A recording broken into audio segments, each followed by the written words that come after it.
For the past few years, Dorset Council have been doing a coding day to encourage school children into programming and development. And this year, I was paired up with Bovington Academy, which is just up the road from the Innovation Park and the Defence Battle Lab.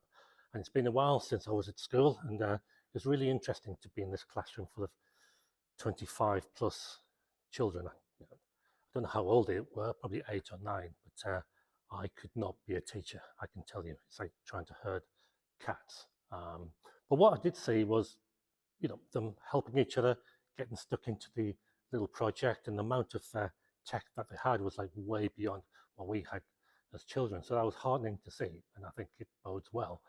But another thing that I did see was I spotted one child who probably would have been labelled back in my day in the 70s and 80s as a troublemaker or somebody who's been very disruptive. And no doubt they've got a different kind of label today.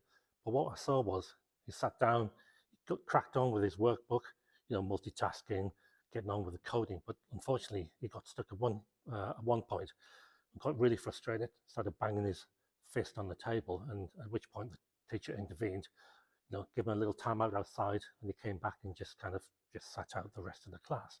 Now, previously, I'm sure they would have been just marked as troublemakers and kind of marginalized and sidelined in mainstream education. But what I saw was somebody who was capable. Yes, he got frustrated, but it's that kind of person that needs nurturing and the full resources that we have in education to actually get the best out of them. And no doubt there have been so many people kind of overlooked when it comes to their ability by us not having the right attitude and the awareness to nurture these children to come through. So I think it's really, really, really important that we, give more resources to education. From what I saw, I wouldn't like to be in education at the moment, but I was really, really heartened to see the application and the help that the students gave to each other. That was really, really good to see. Some of you might have seen my post, my little campaign on getting blood pressure monitors out into the business community.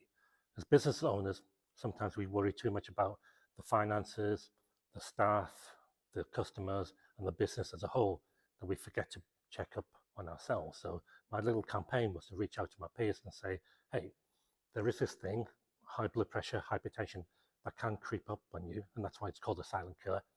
And we should check up on ourselves to make sure that we can counteract anything that's happening to us. Because sometimes when we get too stressed, it can lead to issues. High blood pressure can lead to fatal things like strokes, heart failure, heart disease, and so on.